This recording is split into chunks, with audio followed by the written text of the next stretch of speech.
रहस्यों से भरा हुआ है और महाभारत के पात्रों के बारे में जितनी जानकारी की जाए तो नई नई बातें निकल के आती हैं। दोस्तों, जो एकलव्य था वो हमेशा छल का शिकार हुआ और उसकी मृत्यु भी छल से हुई। दोस्तों, ये जानते हैं कि एकलव्य की मृत्यु कैसे हुई, और ऐसी रोचक जानकारी के लिए आप major tips signal channel subscribe कर सकते हैं। दोस्तों, एकलव्य जो था महाभारत का ऐसा पात्र था जहाँ वो खड़ा हो जाता था वहीं पे उसके नाम का डंका बजने लगता था। दोस्तों, ये निषाद राज हिरण्यधनु का पुत्र था और सुलेखा इनकी माता थी।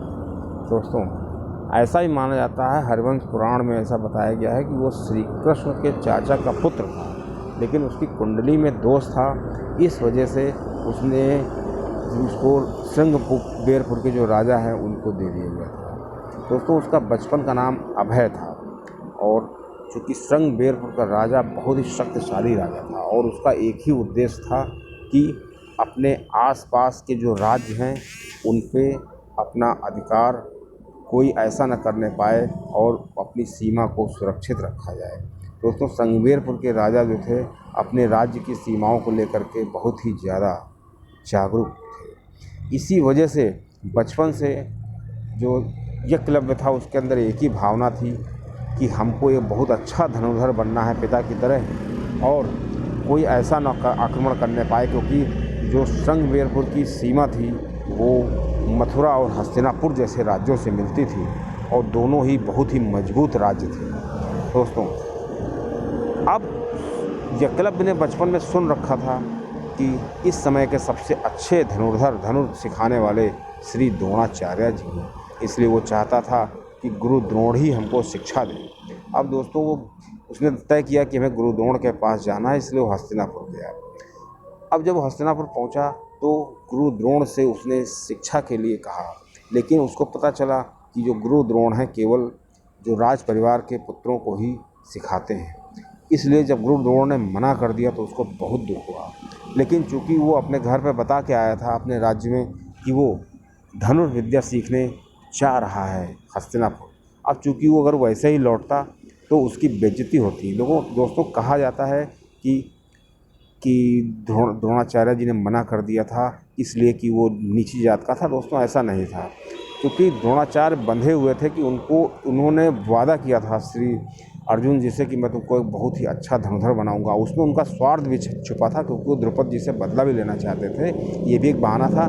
कुछ भी हो, द्रोणाचार्य जी ने मना कर दिया। फिर वो अपने घर वापस नहीं गया और जंगलों में ही द्रोणाचार्य को अपना गुरु मान करके उनकी प्रतिमा बनाई और धनुर्विद्या की प्रैक्टिस करने लगा। दोस्तों, धनुर्विद्या की प्रैक्टिस करते करते धीरे धीरे वो बहुत ही अच्छा वो धनुर्धर बन गया, क्योंकि उसका पूरा ध्यान धनुर्विद्या पे था और उसके पास कोई दूसरा काम नहीं था। एक दिन दोस्तों ध्यान मुद्रा में बैठा हुआ था, इतने में देखा क्या है कि पांडवों का कुत्ता भौंकने लगा। वो थोड़ी दूर पे था, चूँकि वो ध्यान मुद्रा में था, वो चाहता था कि हमारा ध्यान कोई भंग ना करे, इसलिए उसने उस कुत्ते को बंद करने के लिए उसका मुंह शब्दभेदी बाण चलाया। दोस्तों, उसने ऐसा शब्दभेदी बाण चलाया कि उसके जो तीर था वो भर गया कुत्ते के मुंह में, लेकिन कुत्ते के मुंह से कहीं से भी एक बूंद खून नहीं निकला। जब ये चीज़ पांडवों ने देखी, खासकर अर्जुन ने, तो उनको लगा कि इतना बड़ा धनुर्धर कौन है जो इस तरह का बाण चला सकता है। जब उन्होंने पता किया, इनके पास गया तो इनसे पूछा तुम्हारा गुरु कौन है, तो उसने बताया मेरे गुरु श्री द्रोणाचार्य हैं। अब श्री अर्जुन को लगा कि मेरे साथ गुरु वो धोखा कर रहे हैं, इधर इनको भी शिक्षा दे रहे हैं और हमसे भी वादा कर दिया है।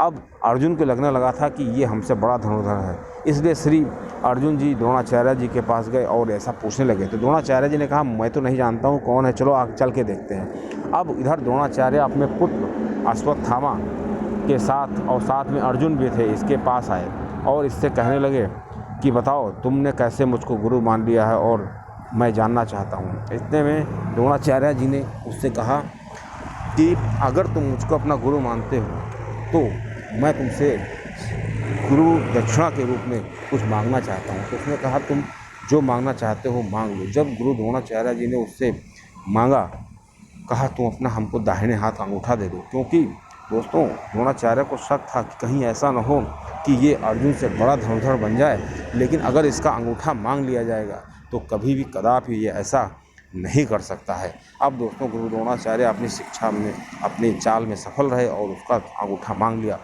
अंगूठा देने के बाद वो फिर चला गया अपने राज्य में और अपना राज्य को संभाल लिया, क्योंकि उसके पिता के बाद वही उस राज्य का वारिस था। अब दोस्तों इधर जरासंध और कृष्ण में युद्ध चल रहा था। उसने कई बार आक्रमण किए थे, 17 बार आक्रमण किए थे।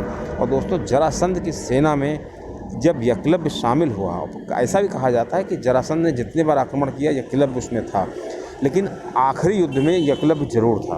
अब दोस्तों जब एकलव्य के तीर चलाने का तरीका देखा श्री कृष्ण जी ने, वो यदुवंशियों का नाश करता जा रहा था अकेले।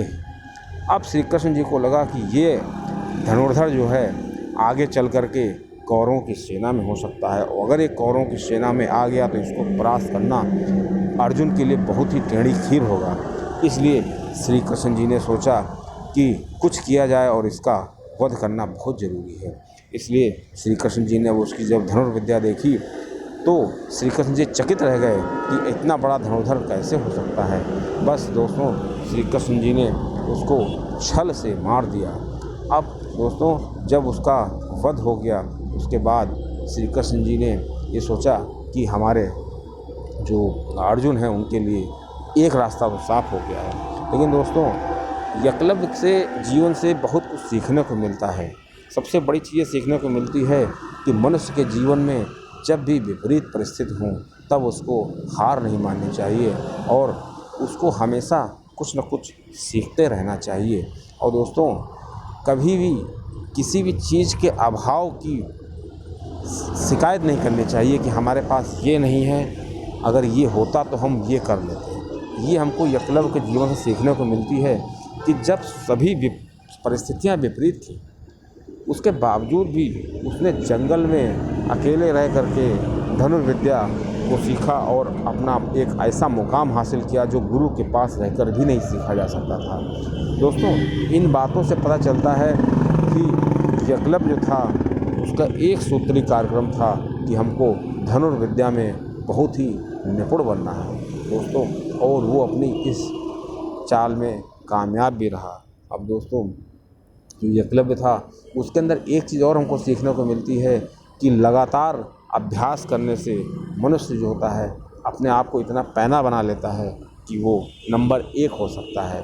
और बचपन से ही उसके अंदर एक ही भावना डाली गई थी परिवार से कि हमारे राज्य की जो सीमाएं हैं वो बहुत ताकतवर हैं, और अगर हम अपने आप को ताकतवर नहीं बनाएंगे तो ये राज्य की जो सीमाओं के जो राजा हैं और इस हस्तिनापुर और मथुरा जैसे जो राज्य हैं इनके सेनाओं का अगर आक्रमण हो गया तो हमारा राज्य जो है विलीन हो जाएगा। बस उसके अंदर यही भावना ने उसको इतना आगे बढ़ा दिया